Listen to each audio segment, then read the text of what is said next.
Okay, welcome. So today is our relaxing the health, wealth, and happiness meeting. I had to check for a second. Okay, so I've been considering really what it is.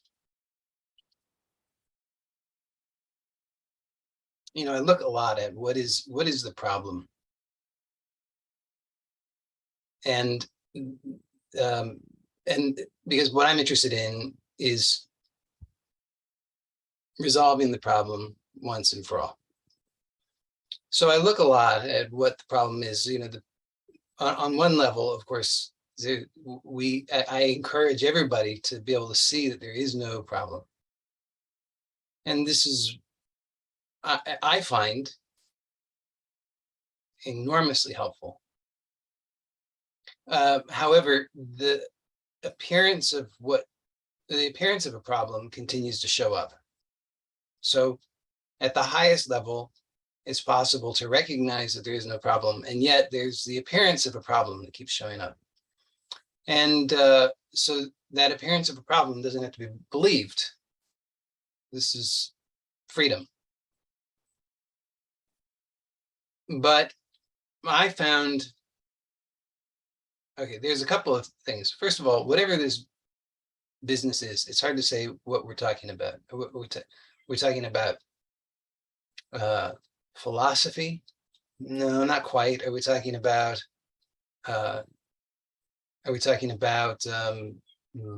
self-improvement? Not quite. We're talking about something that doesn't fit into any one category so neatly. Maybe it does, and I don't know what that category is, but it doesn't neatly fit into one popular category. So, I kind of have to look and define it for myself. What is this that we're really looking at? Because in order to be able to communicate about something intelligently, there has to be some clarity on whatever the subject is. And so I'm very interested in finding out at all levels of reality, what is this problem, and how can we once and for all resolve the problem so that there can be a true expression of real happiness, unconditional peace at all levels of experience, all levels of existence, not just at the highest level. The highest level is our saving grace, of course. But what I've come to realize is that there are many different philosophies, many different schools of thought, many different worldviews, and they don't always match up perfectly. Sometimes there's some overlap between some of them, but there's not perfect overlap. And hold on, I have to move the cursor because the thing is blinking. Okay, so, but what I want to know then is, what is it that I'm looking for? These other ideas, these other schools, these other things, they're interesting. They might be helpful. They might be informative. They might point out something useful. But I have to know, what is it I want? Why am I here? What is the purpose of this expression? Because that, it turns out, is what the point of the expression is it's a creative endeavor.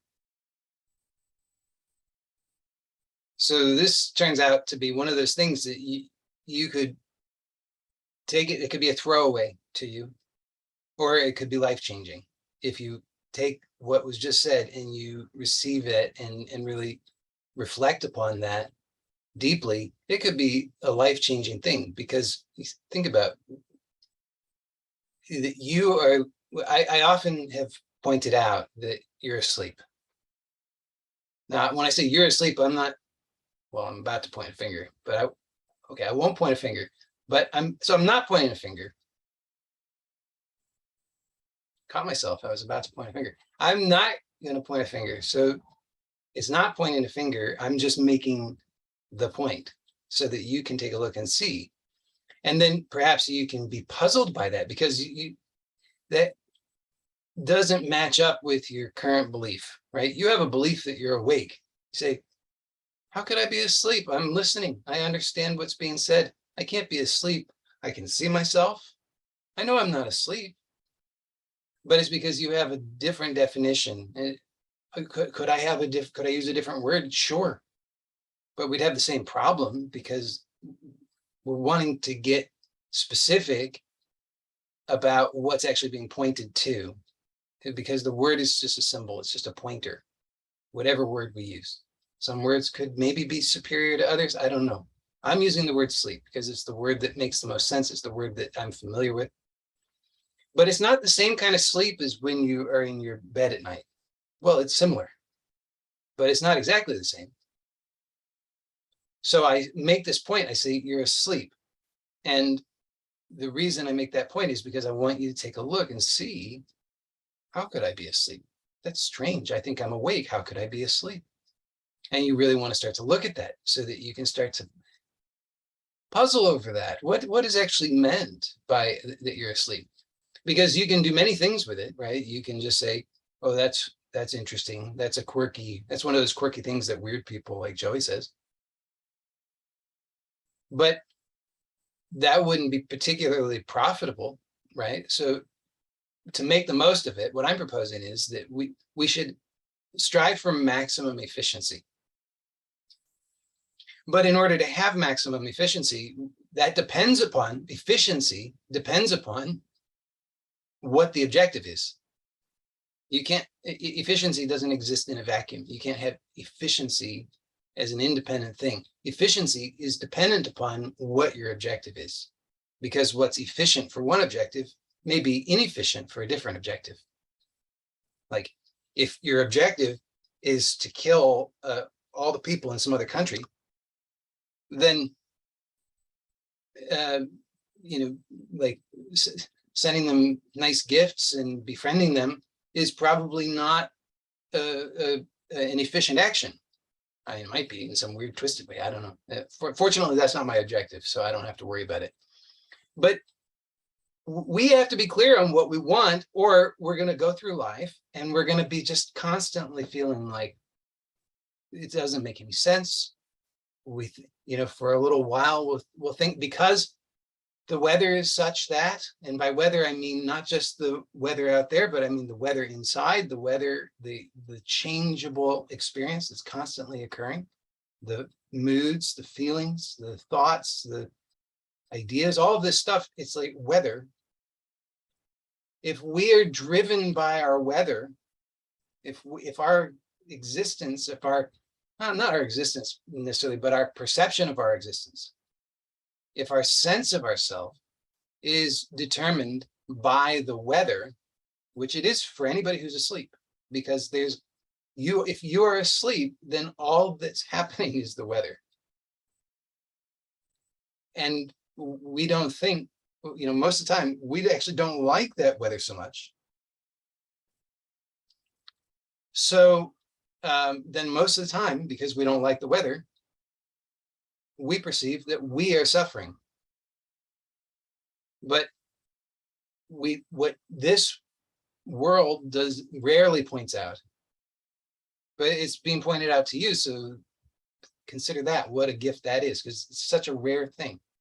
I know it's a weird messenger who's delivering it. I get that part, but it is an incredible, rare gift to have this level of existence pointed out, so that you can take a look for yourself and see where it is that you are lacking clarity, where it is that you don't know who you are, what your purpose is, why you're here, what you're doing, what you want. Because without those things, you're lost. By definition, you don't know who you are. Think about that. This whole world is populated by people who don't know who they are, most fundamental thing. And they're going around building nuclear weapons. As in one example, obviously not everybody's building nuclear weapons, but it's being done.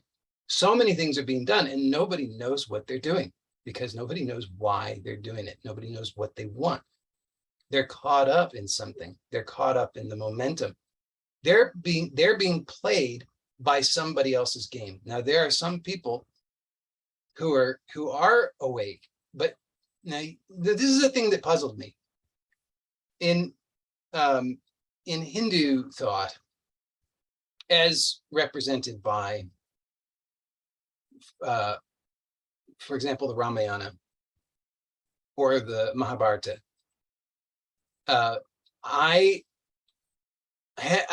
it's been so intriguing to me. You know, it's one of those things that I've puzzled over because it does not match up with the Disney version that I was provided with. You see, the popular American culture, which is the culture I grew up in, it's a Disney culture. So what I mean by that is, if you don't know anything about Disney, then it's happily ever after. You know, it's all neatly packaged. You know who's good, you know who's bad. It's not, there's no confusion there. The evil is evil, pure and simple. Well, not so actually in more complex traditional thought. And so, for example, in not just the Ramayana, I mean, in other Hindu-based scriptures, there are references to enlightened beings. So enlightenment is in my Disney version. I always translated enlightenment. That's like the good guy. You know, that's the supreme good thing. That's the protagonist. That's the hero right there. And they make the point that, you know, they're enlightened beings who are gods. They're enlightened beings who are demons. They're enlightened beings who are humans. Are enlightened beings who are to have forms that you can't even comprehend. There are big ones, small ones, nice ones, not nice ones, ones that are patient and ones that will bite your head off. Yeah, they come in all shapes, sizes, and forms. And I couldn't make any sense of that. It didn't make it. It's just like, huh? How could that be? How could you have an enlightened demon? Come on. An enlightened demon couldn't be possible. Well, the thing is that this is there's a certain role. There's a certain role, and that role is independent of the consciousness. And by consciousness, I mean I'm talking about Sat Chit Ananda. There is something independent that is a supreme reality that's untouched by any of it, never incarnated, never takes form. And that is what everything is. That's all that there is. That's all that's going on. There is nothing outside of that. There is nothing else.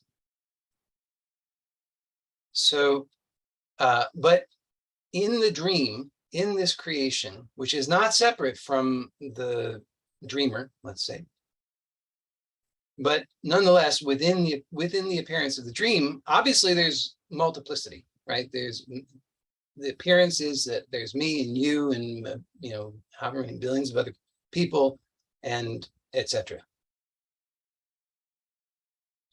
But it's all consciousness. There's nothing here that's not consciousness. That's it. That's all there is. But just the same as when you go to sleep at night and you have a dream, there can be untold characters, locations, distances, and so forth. And yet, none of that is separate from the consciousness that's dreaming, right? You as the dreamer and the dream are inseparably one. You can't have a dreamer without a dream, and you can't have a dream without a dreamer. So in the very same way, that's what's going on here. But most of the appearance is simply mechanical. It's unaware, it's unconscious. But there's this really interesting thing, and this has been very puzzling to me. It's something that I've been looking at, and I can't claim that I really fully understand it, but it's something that's starting to click a little bit. Because this is another one of those things, it's presented in various scriptures. Like I have the Tripura Rahasya. There's something mentioned in there. There's a story in there that describes this. It's in the Yoga Vasishta. I think I've encountered it in some other things, but this notion of that there are these beings who appear in these stories who have their own universe inside of a rock. Their own creation inside of a rock. It's just a rock. There's nothing to make sense. To understand this, you have to understand what they're saying, that they'll there's a context for it, which is that they'll describe consciousness, pure consciousness, as a homogeneous blob of consciousness. It's undifferentiated, formless, and they'll compare this to something like a rock. Like if you had an infinite rock, and they'll say, so is there a carving there? No, there's no carving. There's a rock. It's homogeneous. It's undifferentiated. It's formless. There's no carving there. But infinitely many potential carvings exist in the rock, right? So you can imagine, it's like they say, who was it, Michelangelo? They carved the David, and it has the commonly referenced quotation that he didn't carve David, he just removed everything that was not David from the marble. And so he had a vision, he perceived David in the rock, and he just removed everything that was not that. Similarly, you could have a vision for infinitely many things in the rock, and they exist in that sense, in potential, because it's been imagined. It's been that's the earliest, not the earliest necessarily. It is a stage. Yeah, it's not even that early, but it's a stage of creation, right? You have to imagine the thing before you can see it. That's why there's a common, at least American English saying, which is I'll believe it when I see it. I'm not familiar with Lao Tzu's uncarved block, but it maybe sounds similar. But this saying of I'll see it, I'll believe it when I see it. Yeah. So I don't know if that's in other English dialects, but it is in American. It sounds very American. It's very American, I'll believe it when I see it. Very pragmatic like that. And but that's a misunderstanding. It's ignorant. You'll see it when you believe it. There's no other way that it could work. So this idea that has been puzzling to me of these, so that's the context. Stone with rock, and anything is there in potential. Okay, but it doesn't exist there. It doesn't have an independent existence, and it doesn't even really actually exist in the truest sense. It just exists always as the undifferentiated rock, but in potential, infinitely many creations. So I think that's the connection between why the creation happens to be in a rock in these stories. I don't know for sure, but that's how I make sense of it. So but these beings have, now these are not just any beings, these are very powerful, awakened beings. And when I read them, I think, why do you have a universe in a rock? What are you doing? What is the point of that? But it reveals one of my biases, which is that I have long had a bias that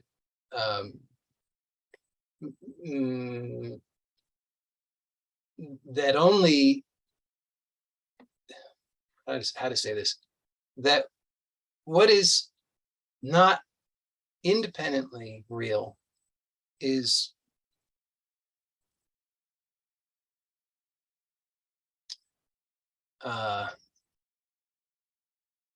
not as valuable as what is independently real. And so pure consciousness, which is what when I say that, I encourage people to be able to access this recognition of pure consciousness as their fundamental nature. Because it's so powerful, and I remain committed to that perspective because it still is true. But I've come to see, and it's been a long process. I mean, it's been a very long process, many years, and it's still in the works. But I've started to see really that there is some great intelligence in understanding the universe in the rock, as strange as that might be. Because you see, that's what this is right now. That's what this is. This is a universe in a rock. And rather than saying that this is bad or not valuable, somehow to be ignored, there's a different perspective, which is, it turns out in my experience, much more useful, which is that it can't be otherwise, that there is always a universe in the rock. That's the nature. The rock, which is representing this homogeneous blob of infinite consciousness, undifferentiated, supreme, ultimate, it is always, you can't possibly have an absence of infinite potential within it, because it's our nature. You can't not have, you can't not create. Creation is inherent in what is happening. It's inherent in being. And so when I look at what it is that I'm really wanting, what is my purpose? What is my vision? What am I doing? What is it I want to communicate? It's about it's about ways in which to gain self-knowledge, self-mastery,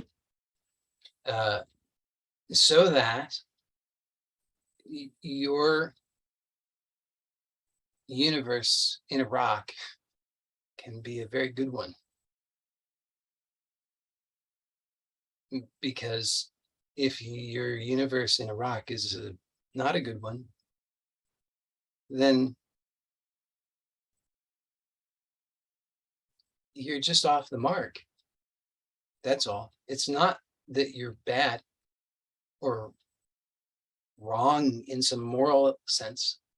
It's just that it's basic feedback. Just letting you know, off the mark. That's it. Like you know that you see, and this is why I'm saying when you're asleep, you can't know what you want. And so, because by definition, when you're asleep, you are heavily under the influence of all the borrowed creation. Meaning that if what you consider that if you were born wherever you were born, right? You were born in some place, and in that place, there's a culture, and you grew up in that culture, or you moved and grew up in a different culture, but you grew up in some culture. Maybe you grew up in multiple cultures, so a synthesis of cultures, but nonetheless, consider now that there are people all across the world who grow up in different cultures. And that you might just roll your eyes and say that's another stupid thing Joey says, but think about that these people. Now you think that your way is a good way. You think your way just is a sensible way. Everybody should be like this. Don't know why anybody wouldn't be like this. The way I think, the way I look, the way the way I act, it's all the right way. Anybody else is just doing something crazy. But they're thinking the same thing halfway across the world, and they're doing something very different from you. Seeing the world very differently from you, thinking in very different ways. Now, you can downplay this to your detriment because it's such important information, or you can actually consider what this is pointing out to you, and you can discover something enormously empowering and helpful to you in your life, because everything that you think you are is borrowed. You didn't create it. Somebody else gave it to you. They told you your name. They told you how to act. They told you about your gender. They told you about your religion. They told you about your nationality. They told you about whether you're rich or poor. They told you about whether you're successful or unsuccessful. They defined all of those things for you, every single last thing, everything. You don't have to think for yourself at all. And that's the way that it's set up. Now, I'm not telling you this like proposing there's some grand conspiracy theory, although there is, obviously. There are forces that are working to gather greater power. Obviously, everybody, in some sense, everyone is doing that, although not really. Some people are reluctant to get involved at all. But for those who are in the game, for those who are invested, most of them are working to gather more support for their ideas, for their view. And so you've got this whole universe that's there. Obviously, there are those who are pulling strings. I mean, come on, you know names of people who are, celebrity gossip because they're pulling strings, and maybe they're not. Most of them are asleep, but maybe not as asleep as you. Maybe many of the names are just their strings are being pulled by somebody else. But somewhere along that chain of hierarchy, those who are taking orders from others, those who accept the indoctrination of others, somewhere along that hierarchy, you go high enough and there's a certain level of awakeness. And this is the point I was making earlier about this confusion I had about that you could have demons who could be enlightened. You could have any kind of being who's enlightened, because what does enlightenment mean? And this is the thing that we need to be clear on. All that it means is that you know who you are. When you know who you are, there are certain powers that come along with that. And or we could say fundamentally, there is a power, the supreme power that comes along with that. Because when you know who you are, you know that you are the one who's awake. This is your dream. So, but the outward appearance, the roles are vastly differentiated. So it's because it's just their design and function that certain forms behave in certain ways, have certain desires, certain ambitions. That's their nature. Like you can paint a wolf to be evil. That's been done, right? Wolves are evil. Big bad wolf. But the wolf is only evil in your version. I promise you, the wolf is not evil to the wolf. You know, the wolf is not this, like, that's the Disney version is there's the evil wolf who's, ooh, how am I gonna get him? But the wolf is the real wolf is taking care of their own. They're taking care of their pups. They're taking care of their parents. That's the real wolf. But the real wolf, its nature is, if that wolf is hungry and you are there and easy pickings, that wolf is going to eat you. Just going to happen. So so there are forces that are working in, and I'm telling you this not because I have some kind of esoteric insight. I'm just saying it's clearly observable. I'm not like, you know, making secret signs and trying to hint at something. It's all reptilians, no. But it's you can just see this is the nature of what's going on. That there are those who will take orders from others, those who don't ask questions, those who accept the programming that's been given to them.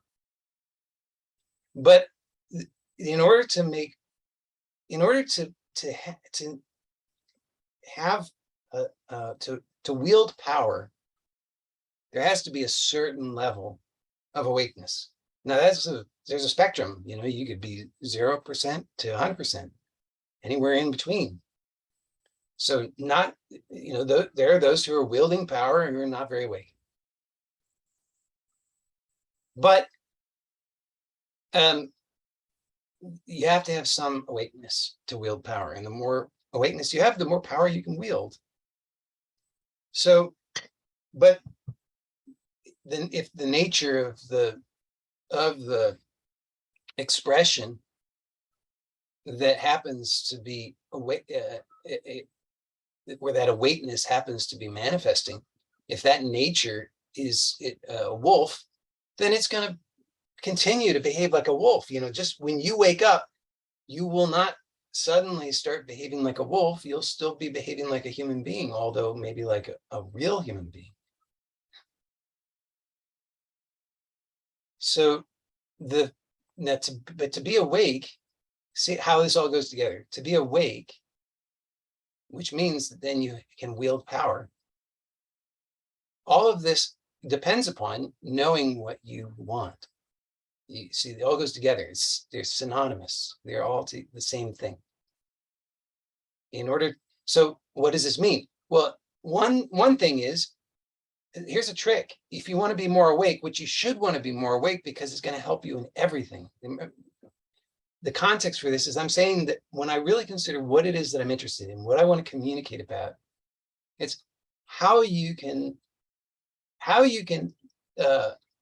your experience can be optimized. And that might sound a little sterile and, you know, dry, I guess, but but at the most essential level, that's kind of it. I want you to be able to have the most optimized experience. Why? Because why not? Why would you like, you don't want to have a non-optimized experience? That's why you want to have an optimized experience. Just admit it. Of course you do. You're also terrified of it. I get that. But you want to have an optimized experience, and that's what I'm interested in. You're tired of suffering. You're tired of having the same frustrations. You're tired of running into the same problems over and over. You know, it's fine to experience some challenges, but the same one over and over, that's really frustrating. And I know, and that's what I want. There's a cure for that. And I can't tell you that I'm a perfect master of the cure, but I can communicate about it.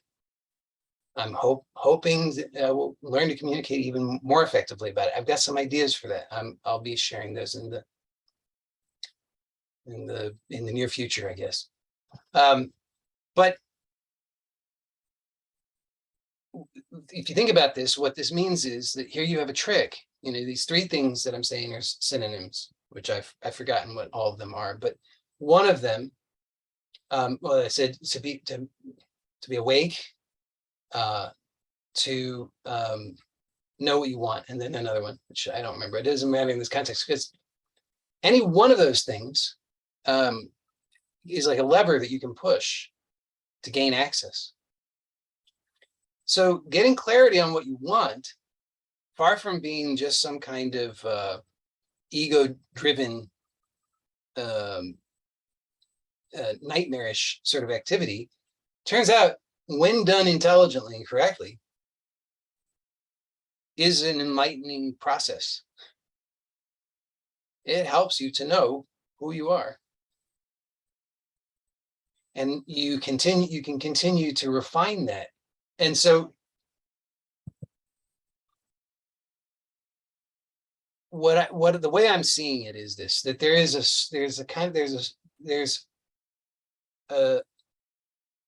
at the ultimate level, we could say there's pure consciousness. As I've pointed out, this is all pure consciousness. There's nothing apart from pure consciousness.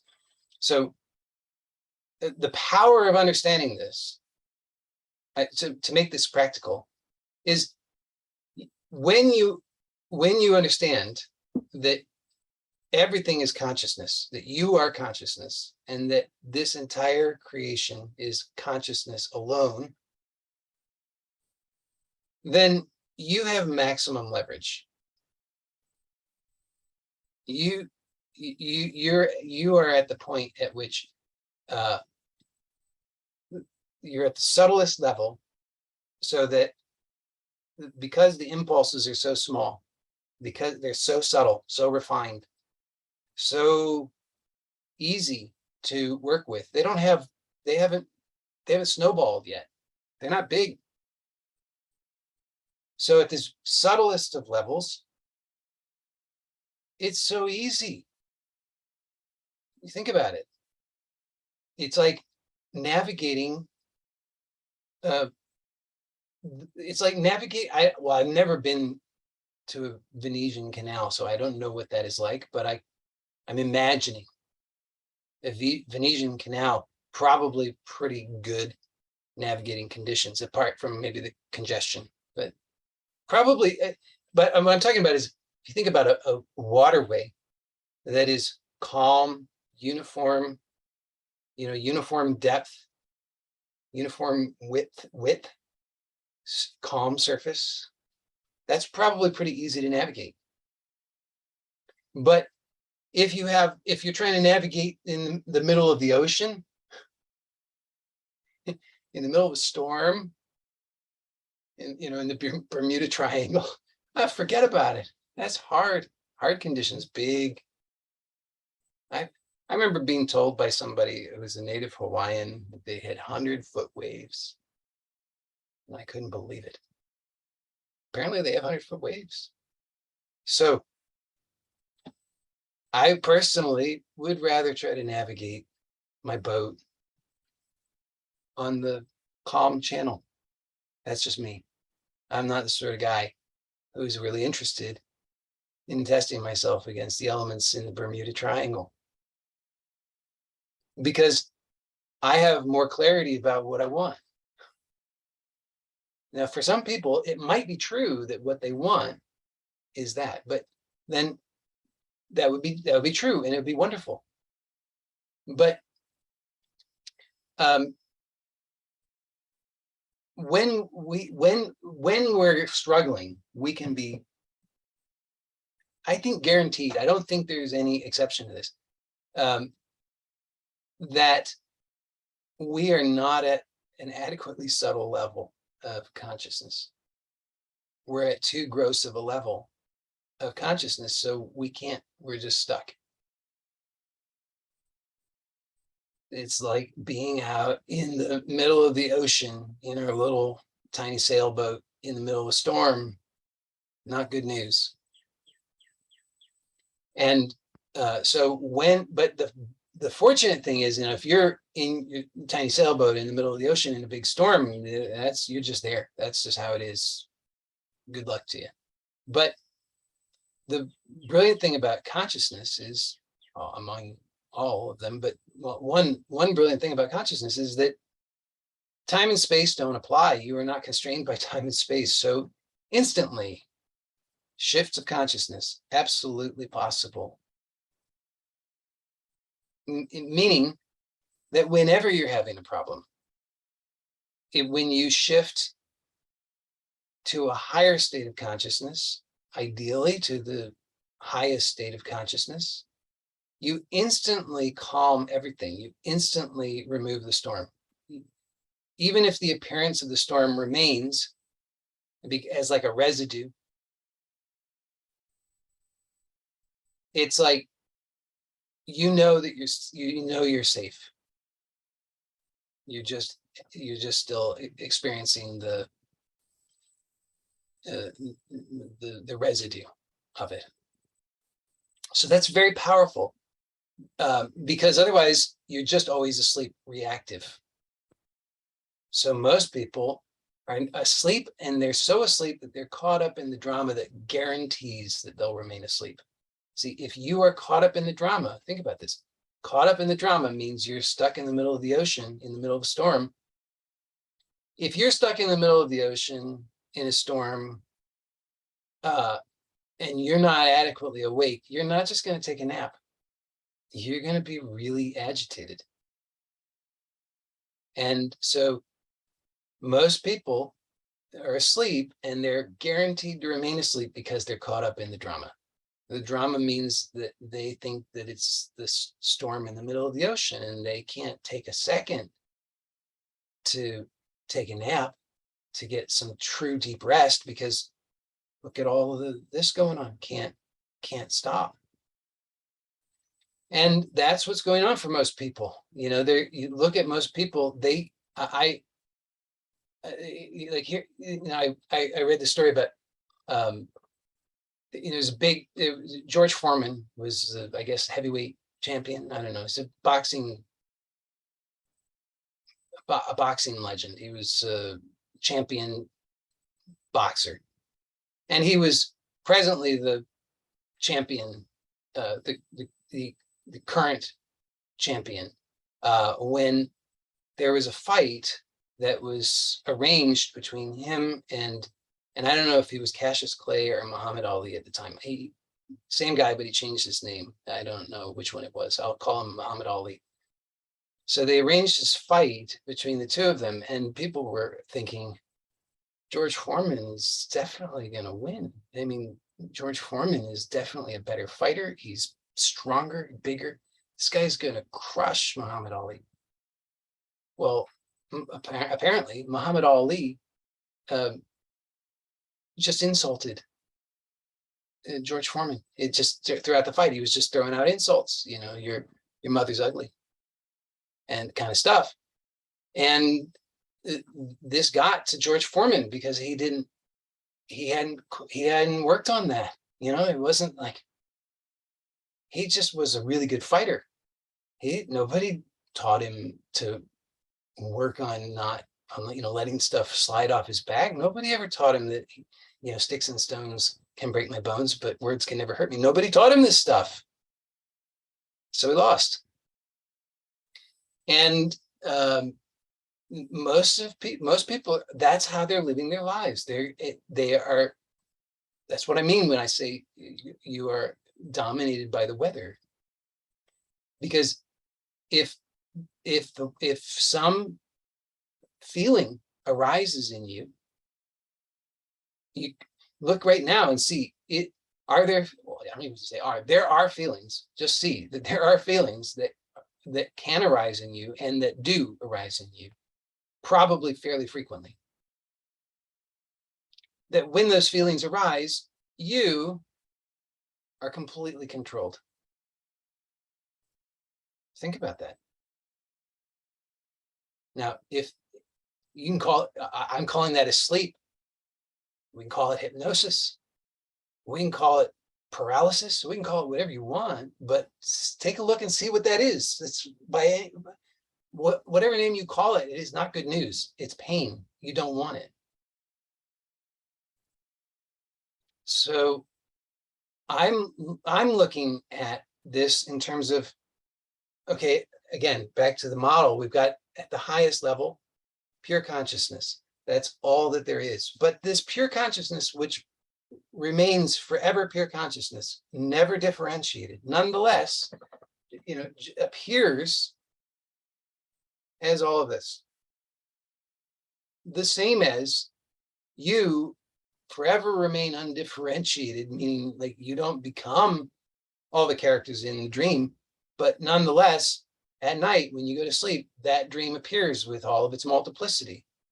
You remain one, but that multiplicity appears. So you're never, it's not that you're ever divided, but there's an appearance of multiplicity. In the very same way, that's what's happening here. So, but notice this. This is one of those things that's really, it's like, it's been really eye-opening for me to see that we've got this, this creation has a structure to it. And this is interesting. This is described in the scriptures too. It has a structure to it. You can see it does have a structure to it. When I say structure or order, I mean somehow you're able to understand what's being said. Somehow you are able to have a sense that you exist. Somehow you are able to identify things. Yeah, so there's an order, there's a structure. It's not complete chaos. There's some sense of order and structure. So this entire creation is not pure chaos. There is an order to it. And that order is, there is a coherence, meaning, and it's necessary that there's a coherence. To think about it, for there to be order, there has to be coherence. Can't be otherwise. Otherwise it breaks down. It's no longer orderly. It becomes chaotic. So there is an order. And why I'm telling you this, why this is important, is because when you begin to have an understanding in your direct experience, or let's say when you have direct experience repeatedly of the varying subtleties of the order of this creation, you're discovering about yourself. You're discovering it's self-knowledge, self-mastery. The payoff being you have an optimized experience. You enjoy life more. You feel better. You like it. You feel, and rightly so, well, I'll just say, you know yourself to be competent. You know what you're doing. Think about that. Isn't that a wonderful thing when you know what you're doing? I mean, there's so many things in your experience that you have learned how to do. You didn't know how to do them. Now you know how to do them. Wouldn't that be challenging if there was a reversion? If you, instead of learning, you were unlearning everything you did, instead of having competence, you lost competence. That would be different. This just goes to prove that there's order. because there's a difference between one way or the other. You prefer the acquisition of competence, the gaining of competence. That's better for you. You like that better. It's a better experience. So you can become more competent. How? By understanding, by knowing what this is, who you are, what you want, how it works, what the structure is. Because if you think about it, up to a certain point, we were provided with an education of formal education. Okay. And we could argue that was useful or useless. I'm not going to take a position on that presently, but nonetheless, that's the context that most of us have experienced, unless you were, radically unschooled. You had some kind of formal education, and then we get to a certain point, and it's like, okay, now go get a job. Now go to the real world. And it's like you got all the training. That's it. Now just go go do it. And that's the model of for the hypnotized. Okay, like you think about what all of that is, all of that enculturation is. It's to program, condition. It's to hypnotize, so that you can have automatons that work for that greater whole, whatever that may be. Now, that may be a noble thing. Don't get me wrong. I mean, there could be it's just a process. It's neutral in and of itself, but we want to see what it is and how it works. And then we can evaluate whether we want to make use of it or not. And if we do, how, when, and why. For our own purposes, to serve our own interests. So, but all of us have gone through that enculturation, and then at a certain point, it's like, okay, you've been enculturated, good job. Now go get a job, or have babies, or do whatever you're supposed to do now. And that's all right for those who are destined to remain asleep. In some ways, that's a blessing. Think about it.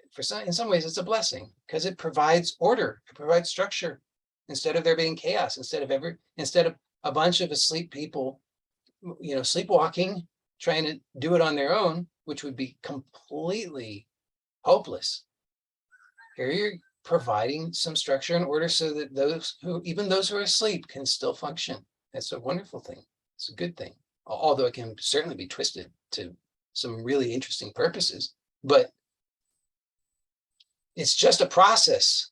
So, but you want to see that there's something in you it's like, that's not for me. That's not doing it for me.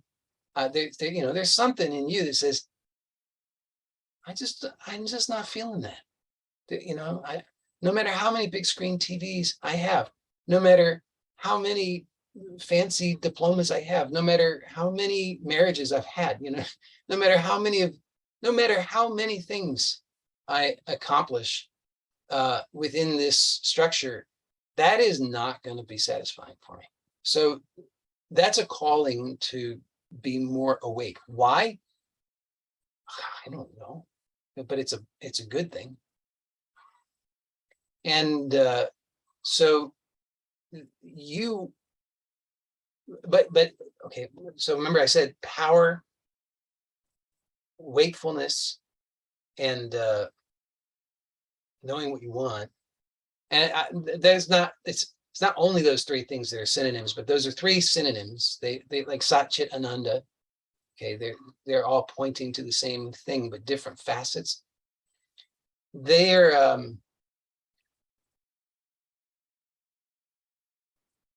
it's like you're called to that. That's calling you. That's saying, wake up. You know, this is your creation, and your creation needs something, basically. You know, like, this isn't working for you. You're not being truthful in your expression in some way. You're betraying yourself in some way. So wake up.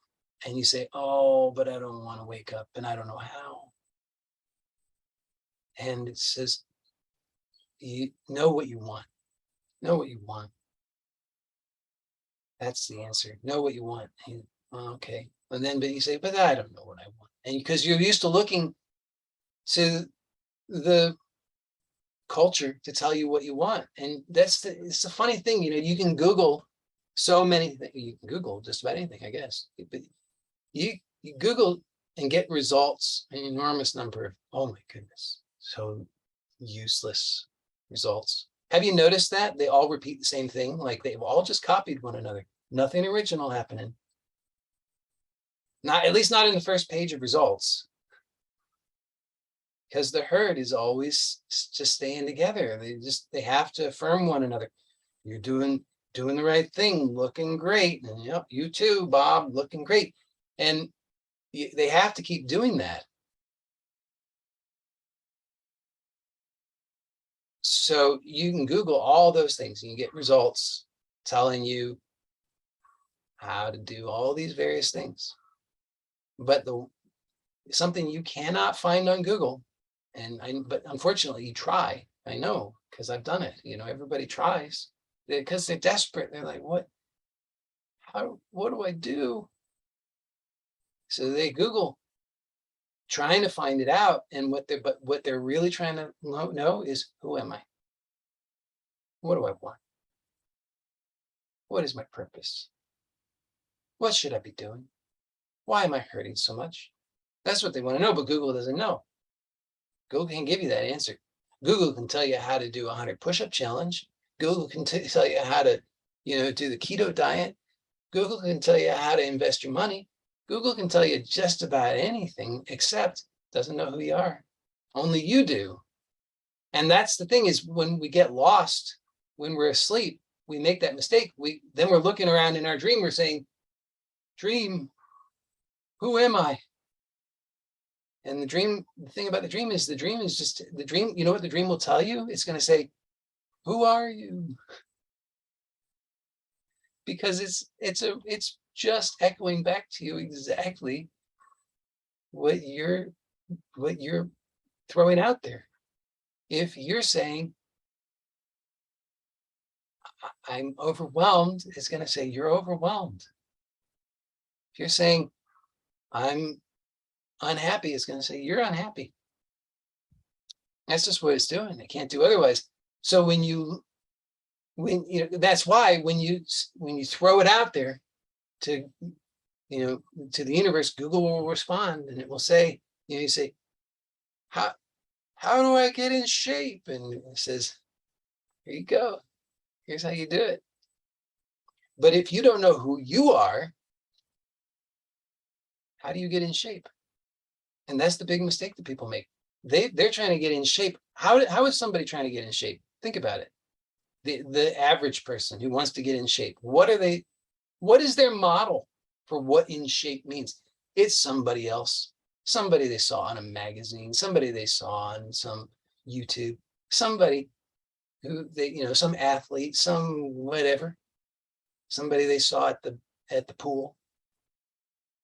They're not trying to be an authentic expression of themselves. They're trying to become somebody else. And then they wonder why it doesn't work.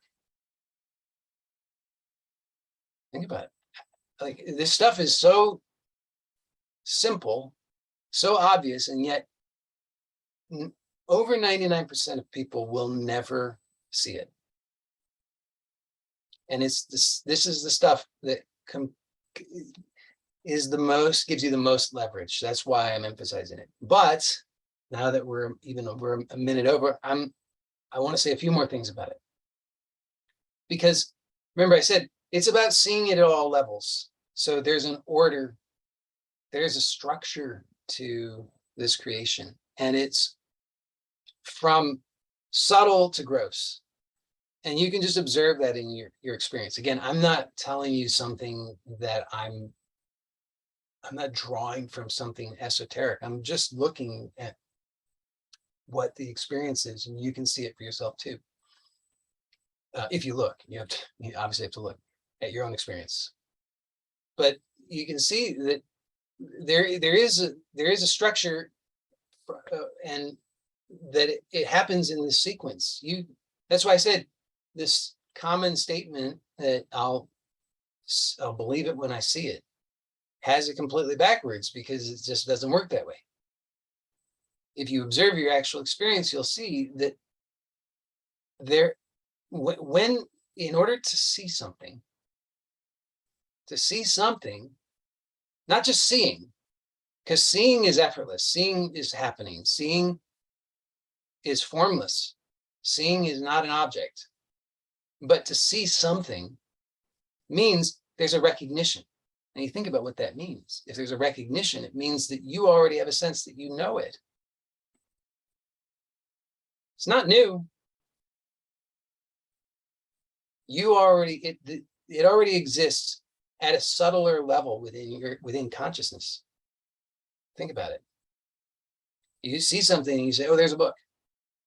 How do you know that? How do you see a book? You don't see a book. Nobody can see a book. Not a possibility.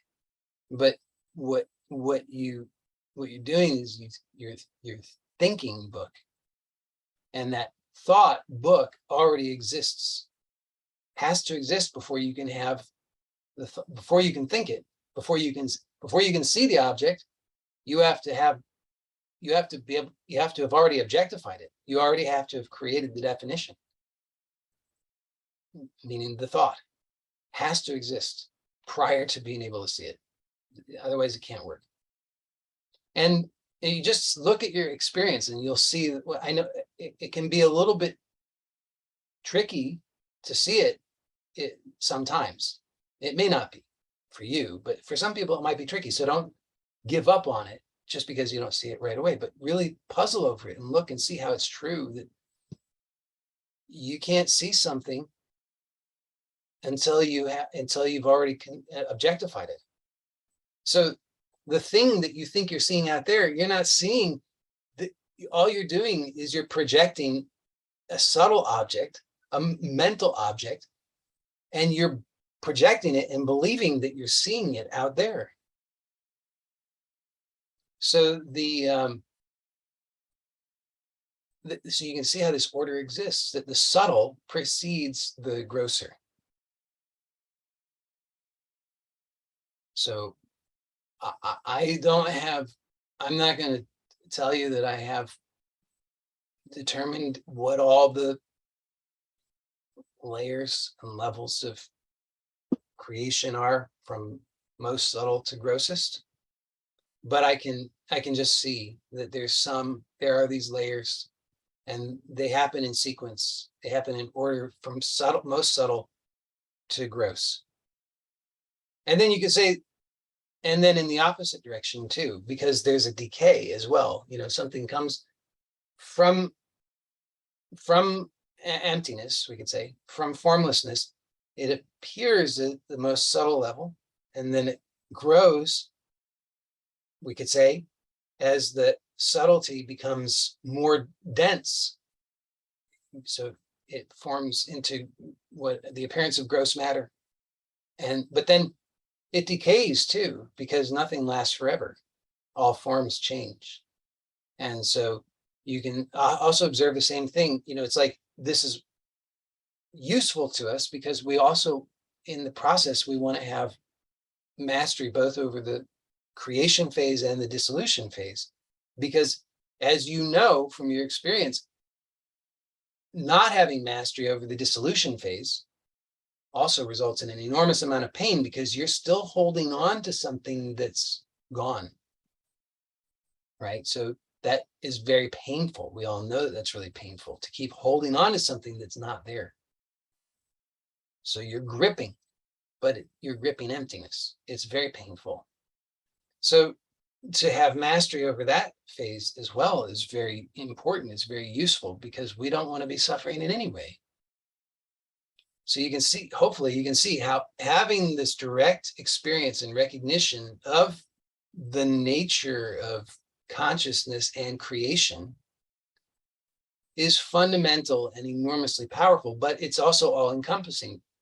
And this is just kind of rounded out what I'm really, the point I'm wanting to make is that, yes, being able to recognize pure consciousness as the fundamental reality is enormously powerful, I will say essential to true happiness. Because without that, all what we call happiness is fleeting. It's all based on things. It's all based on ignorance because there's a fundamental lack of recognition in the impermanent nature of reality. So there's always a clinging to things that are fundamentally, actually non-existent, but at the very least, we could say impermanent. So the I got distracted because there was a thing that message popped up in the chat there. So that is very, very important. But if we're so caught up in the drama of this dream, or however we understand it, this creation, if we're so caught up in the drama of our universe in a rock, then we're, as they say, hamstrung. That is, we're in the likelihood of us giving our attention to wakefulness, self-knowledge, self-mastery is enormously small if we're caught up in the drama. If we're so concerned with the things that normally day-to-day concern us. So think about the things that day-to-day concern you. You're worried about what people think about you. You're worried about your finances. You're worried about your health. You're worried about your reputation. You're worried about, on and on. You're worried about all these things. You're worried about the past. You're worried about the future. Big drama, big storms going on all the time. And so, long story short, it's becoming clear to me that what we really want is we want to have a systematic approach to having a comprehensive, continuous mastery or knowledge of all levels of existence, from unmanifest to manifest, from subtle to gross. And only that, I think, will truly result in this goal of to finally put suffering out of business. Because yes, it's amazing, wonderful to be able to, on demand, recognize your supreme nature is pure consciousness, devoid of form, and therefore problem-free. This is awesome. If you don't enjoy the benefits of that already, please start doing it, because it's a life-changing thing. Keep hitting my water.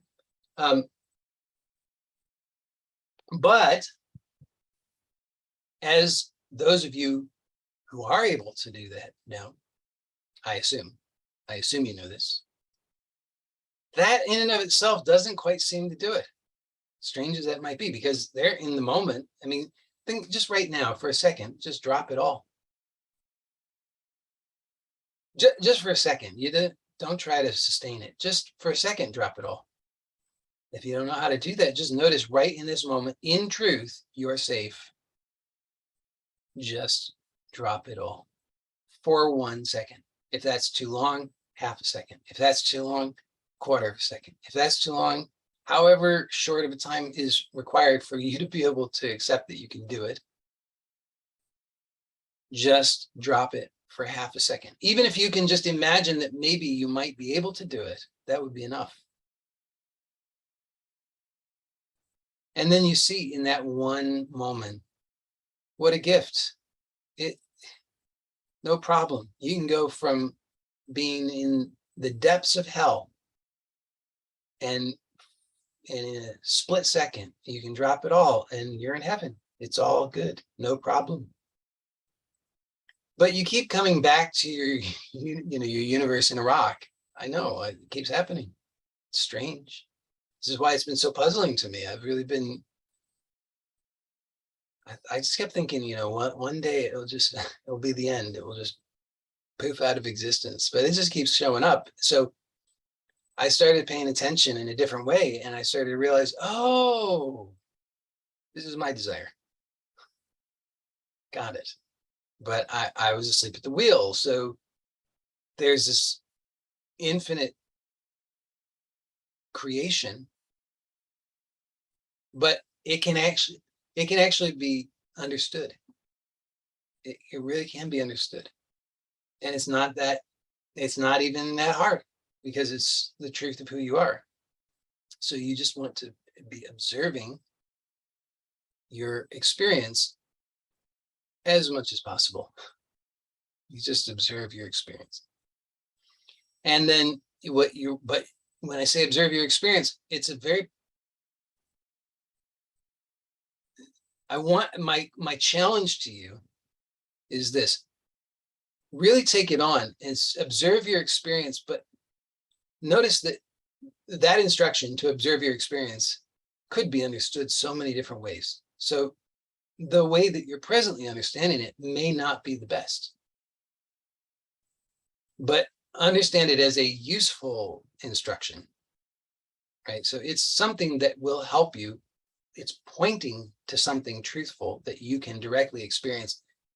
Investigate, find out what it is that it's pointing to. So observe your experience. Observe your experience. Notice, here's a pointer. Observe your experience with dispassion. Meaning, don't see that there's a gap between the narrative and the emotion, because there's a narrative, right? There's a narrative about what's going on. And if you don't get that, then investigate that, see what's meant by that too. Because there's a narrative that says,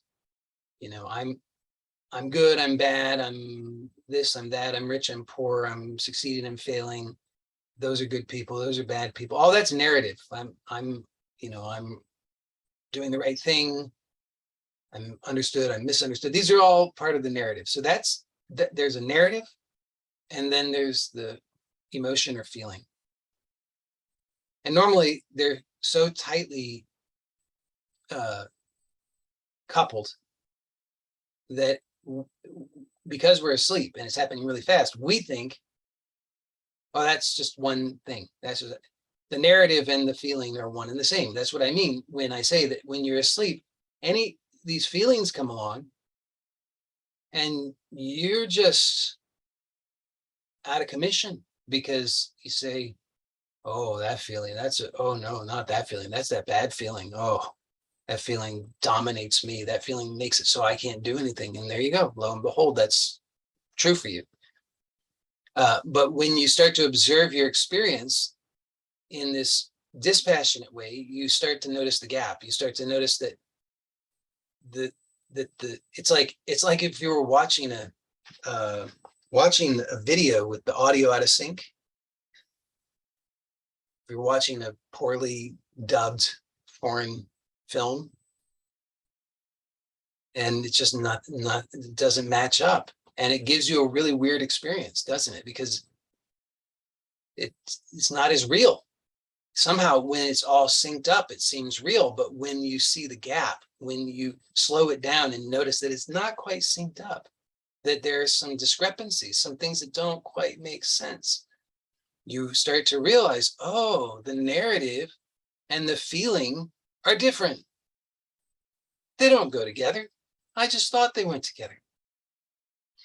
And so this is enormously empowering, because it means that you can, you now have the knowledge that allows you to start to let go intelligently of the things that you don't want, and to start to choose consciously the things that you do want, that are in alignment with your truthful expression.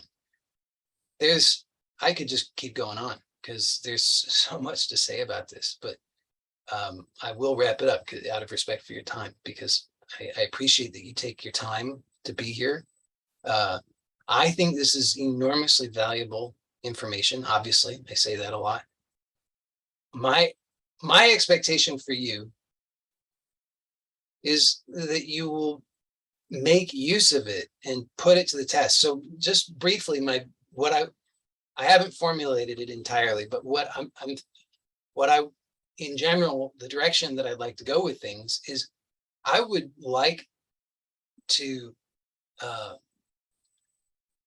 help to develop systems for optimized experience, so that it can be like that I'd like to work together collaboratively to generate a